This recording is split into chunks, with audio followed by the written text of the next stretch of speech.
Hello, folks. I'm your host, Scoop Winters, and if you're new to this podcast, you're listening live and direct to the #1 podcast for all things SIBA, for the fans, by the fans.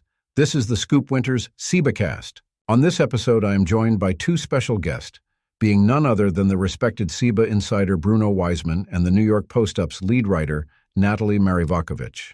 Hey guys, thanks for joining. Hello, Scoop. Thanks for having us on. It's always a treat to be here talking SIBA with you. What's up, Scoop? You know I'm always ready to talk SIBA with you anytime. For sure, guys. So let's waste no time and get right into our two-game slate showdown.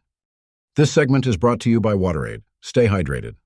First up, we have the Metros traveling down the Turnpike to take on the Nighthawks in the Boston Arena, in what was bound to be a dogfight till the finish. Defense seemed optional on both sides from the start in this one.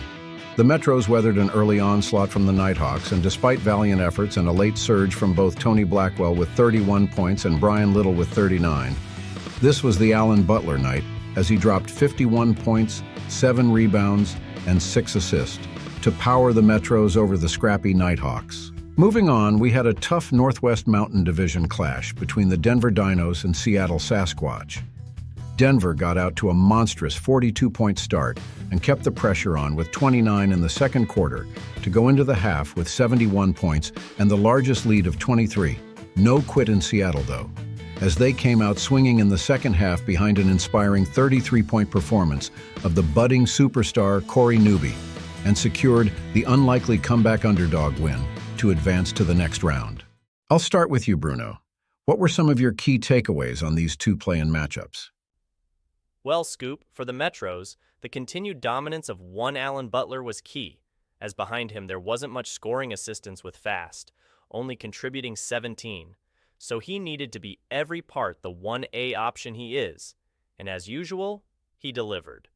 Harvey Self versus Justin McArdle was another key matchup, as I'm sure everyone penciled Justin to dominate, but Self held his own and managed to grab 12 boards, 3 offensive, which powered New York's 14 second chance points.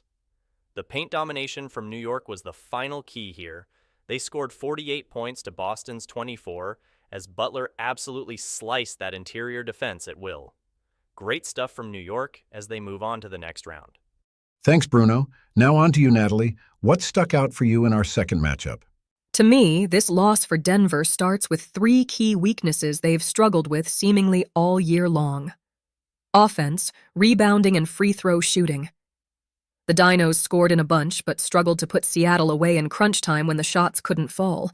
Rebounding has also been an issue as well, and despite only being beat 49-54 there, it gave the Sasquatch opportunities to score fast break points that became vital in the end. Finally, the poor free throw shooting woes continued, as they left a ton of points on the board, only shooting 68% from the charity stripe. On Seattle's side, they got off to a poor start, but Corey Newby wasn't having none of it, pouring it on in the second half and leading his team to the win. Joseph Wheeler also came up huge, with a team-high plus 24 court rating with 10 rebounds and 5 blocks. In crunch time, against Briggery, who exploded for 44-15 and won, Wheeler's help defense and rim protection was key in getting the stops the Sasquatch needed. I completely agree, Natalie. Denver will have a lot to look at this offseason to improve. Now that our play-in slots have concluded, let's take a look at our full playoff bracket. New York now slots in to play a tough matchup against the 1-seeded Washington Eagles, while Seattle will be looking for some more playoff magic, facing off against that powerhouse Rangers squad. Let's get to our playoff predictions, brought to you by Jordan's. If you're going to step in style. Natalie, we'll start with you this time. Give us a breakdown of your picks to advance to the next round. Thanks, Scoop. I'll be doing the Western Conference.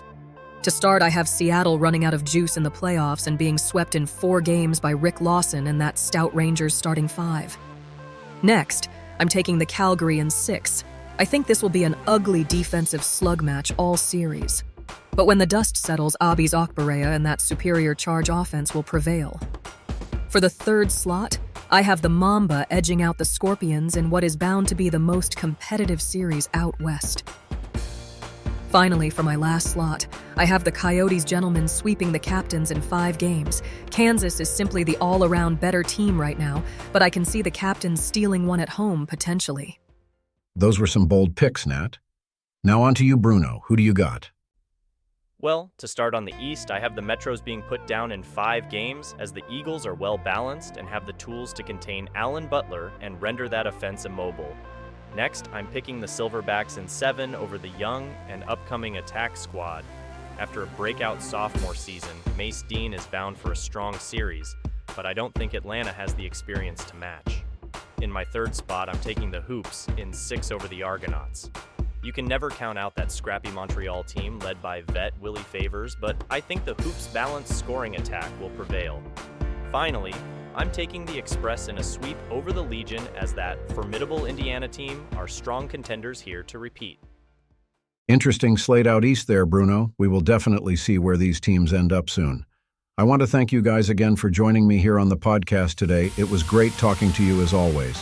And to the folks that are listening, thanks for tuning in to this playoff rendition of Scoop Winter's Sibacast.